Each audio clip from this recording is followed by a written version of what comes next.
Welcome back to Nasdaq Trade Talks. I'm Jill Malandrino, global markets reporter at Nasdaq. Joining me at Inside ETFs in Hollywood, Florida, we have Doug Schwenk. He's the chairman of Digital Asset Research. We're going to take a look at price discovery, always a hot topic in the markets. Doug, it's great to have you with us. And it's really interesting. The vetting process is now becoming more reliant on data science and qualitative vetting. Tell us more about that. First of all, thanks for having me here. We've seen a lot of headlines and a lot of evidence that Bitcoin and cryptocurrency markets can be manipulated or bad data can be reported. And as we think about whether the prices that we're getting are reliable, price discovery and the ability to manipulate those places where price discovery is happening become very important. We use a process of data science to look at transactions and order book to see is it legitimate activity on an exchange or is it faked data?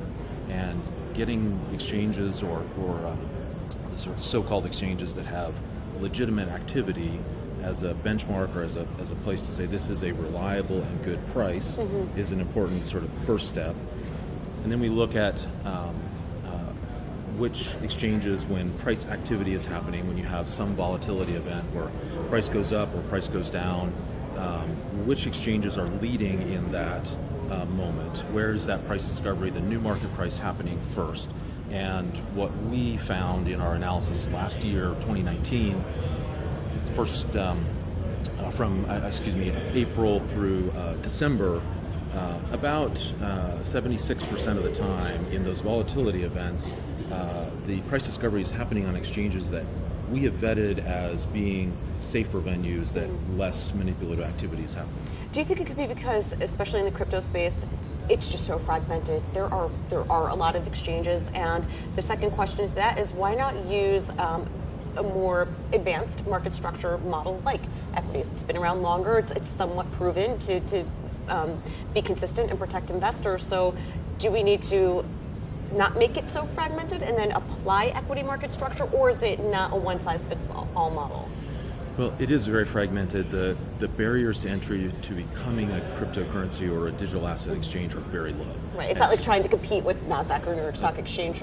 They're smaller than that. That's right. And there are very few regulatory frameworks for these exchanges. And so outside of New York State and Japan and a few other jurisdictions, you can do it with a very light regulatory footprint, and so we end up with this fragmented market that I think is probably not going to be fully solved until there's regulatory frameworks that either force some consolidation or a recognition by those who are driving most of the volume that there are only a certain set of exchanges that they can trade on in a trustworthy manner.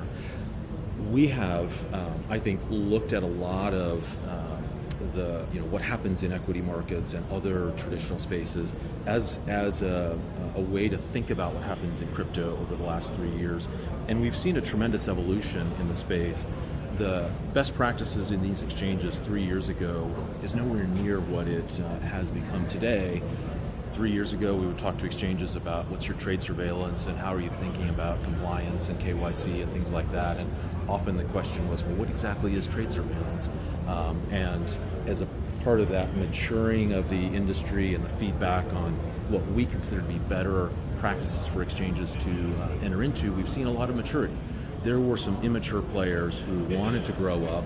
They've been adopting the practices of equity markets without the regulatory pressure to do so. So not being forced by a regulator to adopt these practices, but saying we want to be a reliable and trustworthy place to do this. And we've seen the bar being raised tremendously over these 3 years. It doesn't maybe appear that way because it's been a gradual growth over that time, but it's shocking to think about how different they are 3 years ago versus today, and I think 3 years from now we'll see even more improvement. Yeah, which is encouraging because part of it is vetting those assets that are suitable to even be traded on an exchange. I can tell you from personal experience, I get pitches for crypto assets all day long, and that really is the challenge, is figuring out which one is suitable and what's not. So you, at Digital Asset Research, you focus on that vetting those kinds of assets? That's right. So most of our clients are institutional investors or people who are interested in launching an institutional product. Some are early stage, like venture capital funds. Some are later stage that want more liquid investments. Some have more active strategies, some have more passive. But part of our process in vetting these assets first is to understand what it is that the client is looking for.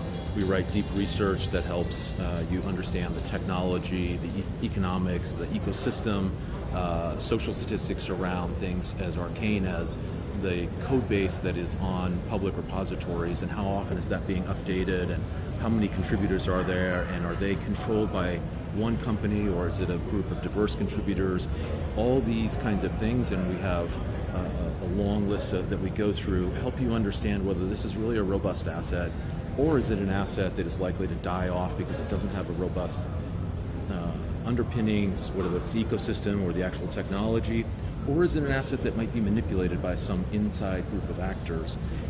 Separating those things out and thinking about what's suitable for you, then we can help you in our vetting process sort of understand, here's a shorter list.